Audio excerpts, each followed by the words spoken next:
Okay, Assalamualaikum. Untuk tajuk hari ini kita masih lagi di bab 3, iaitu penentuan keseimbangan pendapatan negara dengan subtopik penentuan keseimbangan pendapatan negara mengikut pendekatan ADAS. Okey, untuk penentuan keseimbangan pendapatan negara mengikut pendekatan ADAS, kita bahagikan kepada 3 bahagian, iaitu permintaan agregat, penawaran agregat dan keseimbangan pendapatan negara mengikut pendekatan AD dan AS. Okey, video sebelum ni kita telah belajar berkenaan dengan permintaan agregat dan penawaran agregat. Jadi untuk video kali ini kita akan cuma fokuskan kepada keseimbangan pendapatan negara mengikut pendekatan AD dan AS. Okey, penentuan keseimbangan pendapatan negara ADAS adalah apa yang akan kita pelajari pada bab ini. Adalah pada akhir pengajaran, pelajar akan dapat menerangkan bagaimana keseimbangan dicapai menggunakan pendekatan ADAS, dan yang kedua menerangkan kesan perubahan AD terhadap keseimbangan pendapatan negara, dan ketiga menerangkan kesan perubahan AS terhadap keseimbangan pendapatan negara. Okey, tajuk seterusnya adalah keseimbangan pendapatan negara mengikut pendekatan ADAS. Bila kita sebut keseimbangan, maksudnya sama. Apa yang sama? AD sama dengan AS, ataupun AD akan bersilang dengan AS daripada kelok. Okay, jadi kelok AS adalah mencerun ke atas dari kiri ke kanan ataupun bercerun positif, yang menunjukkan hubungan positif antara tingkat harga umum dengan pendapatan negara benar. Dan kelok AD adalah kelok yang bercerun negatif, yang menunjukkan hubungan songsang antara harga umum dengan pendapatan negara benar. Okey, bila AS bersilang dengan AD, akan wujudlah keseimbangan pada E0. Harga pada P0 dan pendapatan negara benar adalah pada Y0. Okey, jadi kita tulis kat sini keseimbangan pendapatan negara tercapai pada titik E0 di mana kelok AD bersilang dengan kelok AS pada tingkat harga umum P0 dan pendapatan negara benar Y0. Okey, seterusnya kita tengok jika harga lebih tinggi daripada harga keseimbangan, contohnya pada P2. Okey, jadi pada harga P2 itu AS, okey, garis P2 ini kena pada kelok AS pada pendapatan negara Y2. Dan AD adalah pada pendapatan negara benar Y1. So Y2 AS lebih besar daripada Y1 AD. Jadi kat sini akan berlakulah lebihan penawaran sebanyak Y1 Y2. Okey, bila berlaku lebihan penawaran akan menyebabkan harga cenderung untuk jatuh. Okay, harga cenderung untuk jatuh. Bila harga cenderung untuk jatuh, AD akan meningkat. AD akan semakin meningkat. Tapi AS, pengeluar, akan mengurangkan penawaran dia sebab harga dah jatuh. Jadi proses pertambahan AD dengan pengurangan AS akan berlaku secara serentak sehinggalah dia akan kembali kepada keseimbangan yang asal pada E0. Okey. Pada tingkat harga umum P2 berlaku lebihan AS sebanyak Y1, Y2. Tingkat harga umum cenderung turun. Penurunan tingkat harga menyebabkan pengeluar mengurangkan output, sedangkan kuantiti keluaran negara benar yang diminta meningkat. Proses ini berlaku serentak sehingga keseimbangan tercapai semula pada titik E0 di mana AD sama dengan AS. Okey, sekarang kita tengok pula jika harga berada lebih rendah daripada P0. Okey, katalah P1. Okey, pada harga P1 kita tengok AD-nya adalah pada Y2. AS-nya adalah pada Y1. So AD lebih besar daripada AS, maka berlakulah lebihan AD sebanyak Y1, Y2. So harga cenderung untuk naik. Okey, bila berlaku lebihan AD tadi, harga cenderung untuk naik. So penawaran akan ditingkatkan, permintaan akan berkurang, AD berkurang, AS bertambah. Proses itu berlaku secara serentak sehinggalah keseimbangan tercapai balik di E0. Okey, so pada tingkat harga umum P1 berlaku lebihan AD sebanyak Y1, Y2, tingkat harga umum cenderung naik. Kenaikan tingkat harga umum menyebabkan pengeluar menambahkan output, sedangkan kuantiti keluaran negara benar yang diminta menurun. Proses ini berlaku secara serentak sehingga keseimbangan tercapai semula pada titik E0 di mana AD sama dengan AS. Okey, itu adalah macam mana kita nak terangkan keseimbangan pendapatan negara mengikut pendekatan AD dan AS. Ada 3 langkah. Asal, jika lebih tinggi harganya, jika lebih rendah harganya.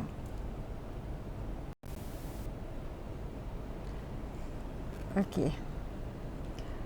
Untuk yang seterusnya, kita tengok kesan perubahan AD terhadap keseimbangan pendapatan negara. Okey, ini adalah keseimbangan yang asal, dan untuk slide yang sebelumnya kita dah tengok macam mana keseimbangan itu berlaku. Tapi jika harga berada lebih tinggi ataupun lebih rendah daripada harga keseimbangan, kuasa pasaran akan tolak balik harga tersebut ke harga keseimbangan yang asal.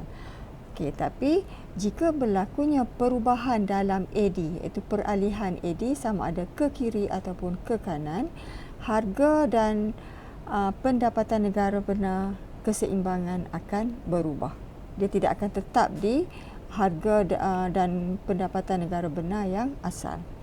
Okey, so berdasarkan rajah ni, keseimbangan yang asal berlaku pada E0 apabila AS sama dengan AD0 pada tingkat harga P0 dan pendapatan negara benar Y0. Okey. So ini kita tulis macam ni, keseimbangan asal E0 apabila AS bersilang dengan AD0, harga P0, kuantiti keluaran negara benar dia adalah Y0. Okey, jadi jika AD meningkat, kilo AD akan beralih ke kanan. Okay, AD meningkat mungkin disebabkan oleh pertambahan dalam perbelanjaan penggunaan ataupun pertambahan dalam perbelanjaan kerajaan ataupun pertambahan dalam pelaburan, pertambahan dalam ekspor bersih dan satu lagi bekalan wang meningkat. Okey, jadi kilo AD akan beralih ke kanan. Sedangkan AS tidak berubah. Okey, so apa berlaku pada tingkat harga yang asal pada P0 ni? So kita tengok pada P0, AS-nya adalah pada Y0. Tapi AD-nya telah meningkat kepada Y3. So kat sini pada harga P0 ini akan berlakulah lebihan AD. Lebihan AD sebanyak Y0, Y3.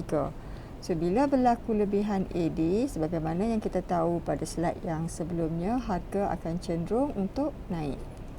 AS akan meningkat, AD akan berkurang sehinggalah wujud keseimbangan baru di E1 apabila AS sama dengan AD1. Dan harga akan meningkat ke P1 dan pendapatan negara benar akan meningkat ke Y1. Okey. Okey, tambahan AD mengalihkan kilo AD ke kanan. Pada tingkat harga P0, lebihan penawaran sebanyak Y3, Y0. Harga naik, AS naik, AD jatuh sehinggalah wujud keseimbangan baru. Okey, ini cara untuk kita terangkan proses peningkatan dalam AD itu tadi. Okey, yang seterusnya jika kita andaikan kesan pertambahan AD Y benar meningkat, harga umum naik. Okey, seterusnya kita andaikan AD itu jatuh daripada AD0 ke AD2. Mungkin disebabkan oleh pengurangan dalam C, pengurangan dalam C, pengurangan dalam pelaburan, pengurangan dalam ekspor bersih dan juga bekalan wang menurun. Okey, jadi kilo AD akan beralih ke kiri. So kita tengok kalau pada harga yang asal P0 ini AS-nya adalah pada Y0. Sedangkan dia punya AD adalah pada Y4. So kat sini akan berlakulah lebihan penawaran AS sebanyak Y4, Y0. Jadi harga cenderung untuk jatuh dan AD akan meningkat. AS akan berkurang sehinggalah wujud keseimbangan baru di E2. Harga jatuh ke P2, kuantiti jatuh ke Y2. So ini adalah cara untuk kita tulis macam mana peralihan AD mempengaruhi harga dan kuantiti pendapatan negara benar yang baru. Okey.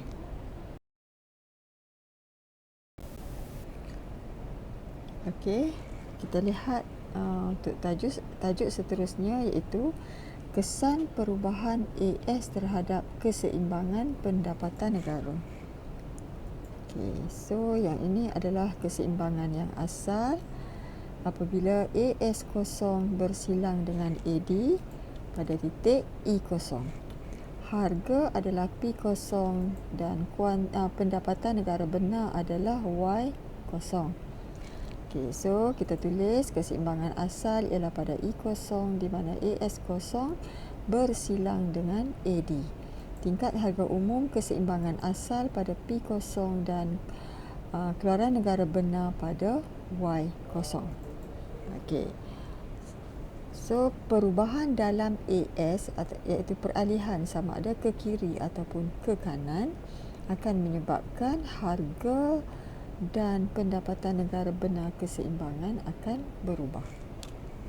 Okey, so kita andaikan berlakunya peningkatan dalam AS. So kilo AS akan beralih ke kanan daripada AS0 ke AS2.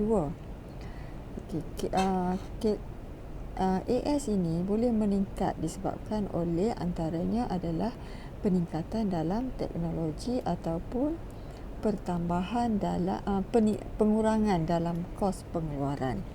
So AS akan meningkat beralih ke kiri. So kita tengok apa jadi kepada harga yang asal pada harga P0 itu tadi. AS-nya adalah pada Y3 sedangkan AD-nya adalah pada Y0. So AS lebih besar daripada AD. So berlakulah lebihan AS sebanyak Y3, Y0. Bila berlaku lebihan AS, harga cenderung untuk turun. Jadi bila harga turun, AD akan meningkat, AS akan berkurang. Proses itu akan berlaku secara serentak sehinggalah wujudnya keseimbangan baru di E1. Harga akan jatuh kepada P2, P0 ke P2 dan kuantiti pendapatan negara benar akan meningkat daripada Y0 ke Y2. So ini adalah cara kita tulis pertambahan AS mengalihkan kilo AS ke kanan dari AS0 ke AS2. Pada tingkat harga P0, AS melebihi AD sebanyak Y3, Y0. Ini menyebabkan harga cenderung turun dari P0 ke P2 dan pendapatan negara benar meningkat dari Y0 ke Y2 pada keseimbangan baru di titik E2 di mana AS2 sama dengan AD. Okey, jadi kesan pertambahan AS menyebabkan Y benar meningkat dan harga umum turun. Okey, sekarang kita tengok apa jadi jika penawaran agregat itu berkurang. So kilo AS akan beralih ke kiri. apakah faktor yang boleh menyebabkan AS ini berkurang? Contohnya peningkatan dalam kos pengeluaran ataupun teknologi yang semakin mundur. So kalau AS akan beralih ke kiri. Jadi kita tengok pada harga P0 ni apa jadi. Okey, AS-nya adalah pada Y4 sedangkan AD-nya adalah pada Y0. So berlaku lebihan AD lah. Sebab sini AS, sini AD pada harga P0 ni. Lebihan AD sebanyak Y4, Y0. Lebihan AD akan menyebabkan harga cenderung untuk naik. So AS akan bertambah, AD akan berkurang. So wujudlah keseimbangan baru di E1 apabila AS1 sama dengan AD. Harga akan naik kepada P1 dan pendapatan negara benar akan jatuh ke Y1. So, macam mana kita nak tulis? Pengurangan AS mengalihkan kilo AS dari kiri ke kiri dari AS0 ke AS1.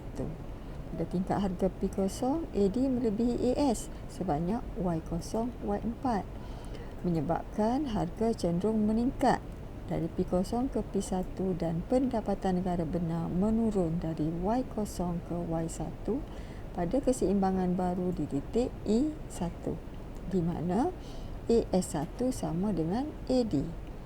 Okey. Jadi kesimpulan yang kita dapat buat, kesan pengurangan AS, Y benar akan merosot dan harga umum akan naik. Okey, sekian untuk tajuk 3.4 pada kali ini. Sekian, terima kasih.